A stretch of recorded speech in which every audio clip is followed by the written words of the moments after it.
what to do. Well, if you haven't been invited to a party, there is one up at Hara Arena, and all you need to do is purchase a couple of tickets. You're guaranteed a crazy time tonight. KISS going to be at Hara Arena, and we're pleased once again to welcome to Dayton Paul Stanley of KISS. Welcome to town. Man, I'm fired up, man. You know, when they said, what do you want to do on New Year's Eve? Where do you want to be? I said, I want to be in Dayton. So here we are. It's an honor, to actually have a great rock and roll show on a New Year's Eve. Whenever we hit a town, we try to bring a party, but at least tonight we have an excuse.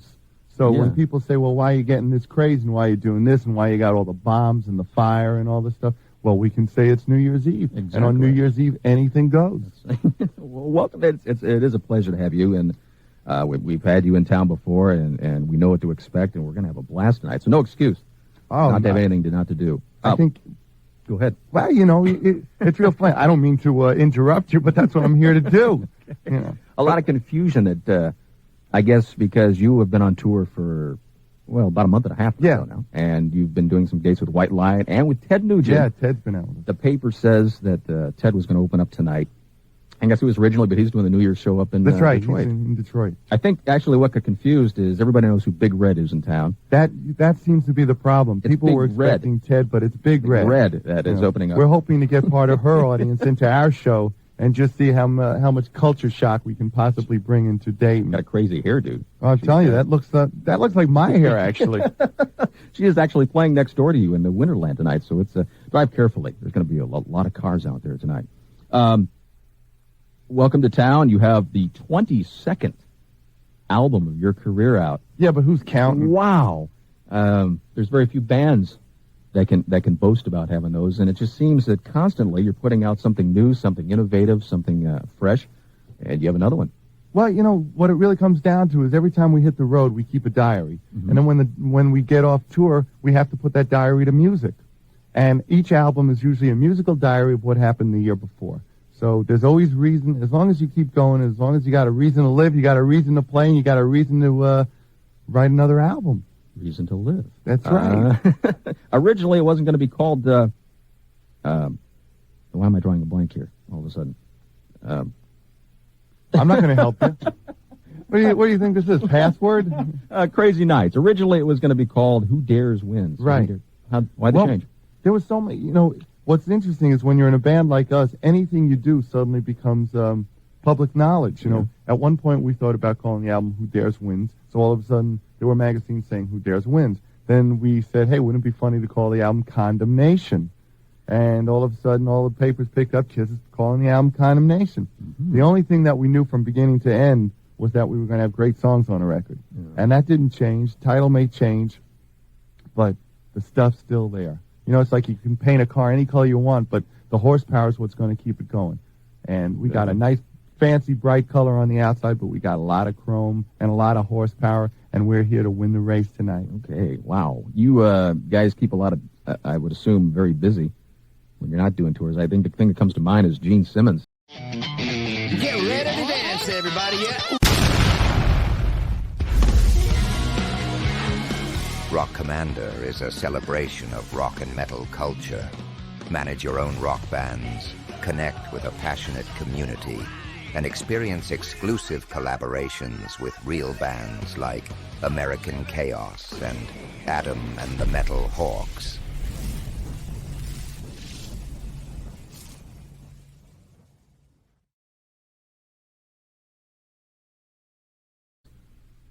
Not only is he with the band and touring, the guy's producing for other people, and started kind of a lucrative movie career. We've seen him in a few movies recently. Well, what can I say? Yeah. Everybody tries to stay busy, and everybody has a different idea of what's fun when they're not working with the band. What's nice about being in a band like KISS is that it's really it's kind of like a key to do all other things. Mm-hmm. A band should never be like prison. The whole idea is that you have a great time, and when you're not doing that, you're free to do whatever else you want to do. Yeah. That reminds me. Somebody told me, I think we once got the key to the city here. Could be. And I think after that they changed the lock.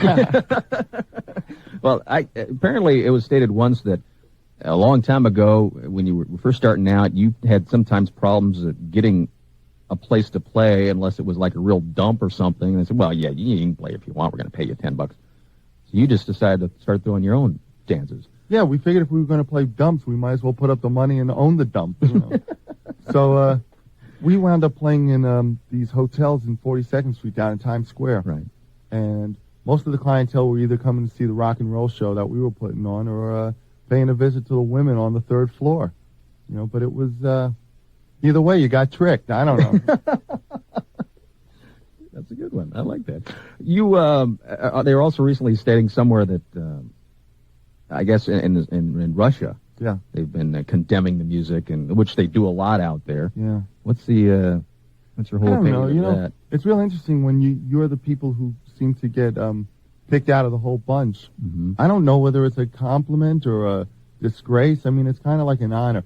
They're pissed. They're a little sore at us probably because of the night we spent with all the Russian ballerinas last year, where they couldn't do their pirouettes the next day. Well, it's something about like fascist symbols on there, but then again, who knows? The only symbols we have are on Eric's drums. Right. Okay, there you go. Of course, then who knows what that symbol means on Gorbachev's head there? I don't know. Gee, you know, I thought that was his lunch. I'm just joking. How do you feel about? I think you guys had a thing there with the makeup and all that, which, you know, you had a lot of criticism about and had a lot of positive things about. But all in all, when you look back at 10 years ago, that was a pretty innovative thing to do, and you've got a lot of bands copying it.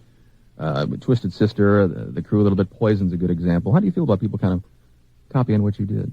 I think it's great. Look, you know, nobody does anything that's 100% original. Yeah. Everybody listens to somebody who came before them, and it's great. I'm just glad that there's some bands around that have good enough taste to copy somebody like us. It would be a compliment. Yeah. I think it's great. I mean, a lot of those guys are friends of ours. Sure. And they don't make any bones about who they like, who they listen to. Right. And it's great. Ultimately, the people who win are the audience. Yeah. Because you've got a whole bunch of bands now who want to do a good show, who want to give the audience something special. And it's no coincidence that when you go to see their show, you go, that reminds me of another band I've seen. And that band is KISS. There you go. All right. Let me ask you something. When you took off the makeup, was it a kind of a different lifestyle with people suddenly noticing you on the street? That, wait a minute, there's Paul Stanley. I mean, how'd that affect you? When you walk down the street and you have real long hair and all kinds of wild clothes, people just take for granted that you're somebody. I mean, no matter what you wear on stage. I mean, when we walked down the street 5 years ago, 8 years ago, whatever, people would say, well, I mean, that's got to be KISS because it's obviously not State Farm Insurance.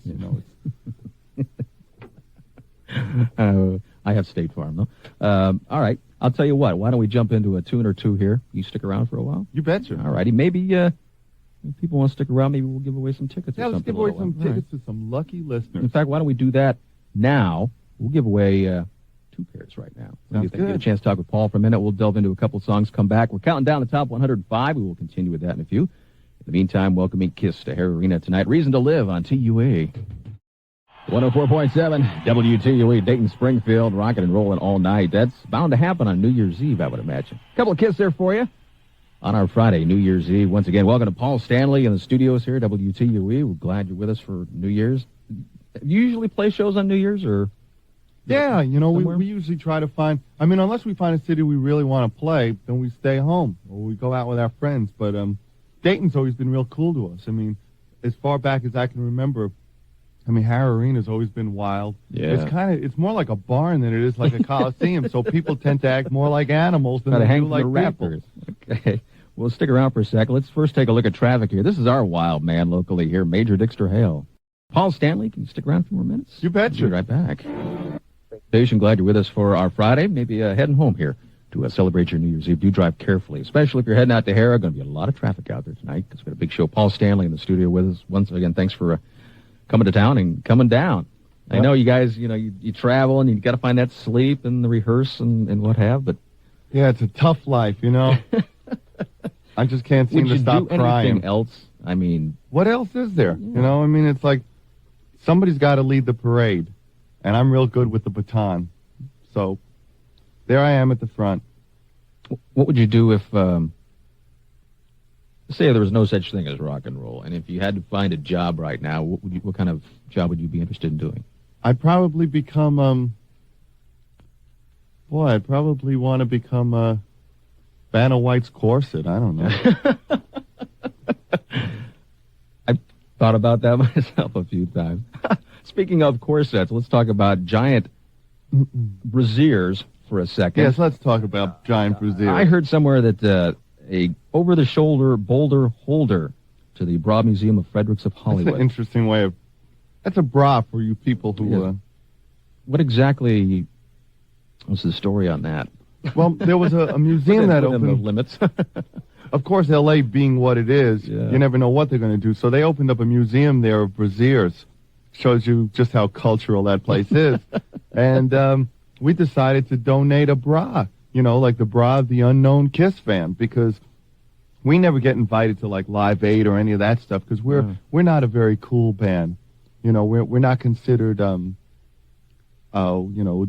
socio-political conscience of America. So we figured since we couldn't get invited to something like that, we might as well help the Women's Foundation, and women need all the support they can get. And I've got big hands, so hell, I'm going to help them in any way I can.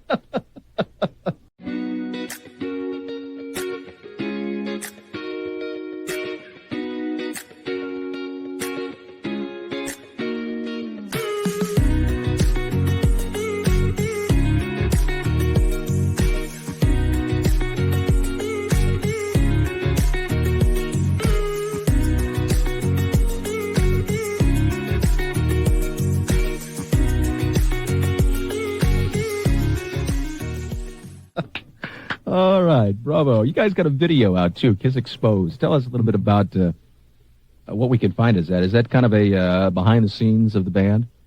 It's also a scene of the behind of the band.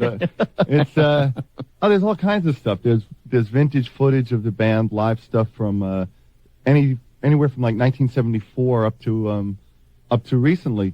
A lot of videos. There's interviews with the band. There's a lot of carrying on at a house that we have in Los Angeles. A lot of Playboy playmates and a lot of people running around. Sometimes, unfortunately, their bathing suits fell down. I guess they weren't tied properly. And camera happened to be there. Camera happened to be there.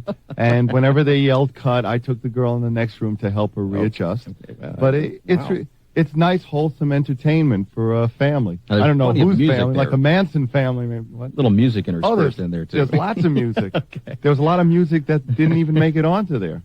I heard some of those girls sing better than I could. Yeah. Ooh. Well, I'll tell you, your band, I suppose any band, they kind of ride a crest of a wave, and sometimes you dip a little, and I don't know, different waves for different bands and all that.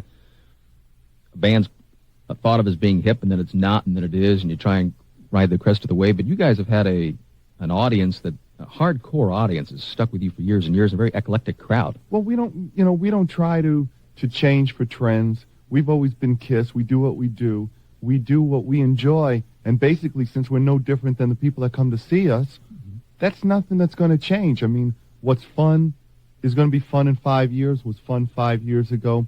Freedom and having a good time and rock and roll is something that doesn't go in and out of style. Skinny ties may go out of style. Silly hairdos and, new wave music and all that kind of stuff. We're permanent wave. We just keep happening.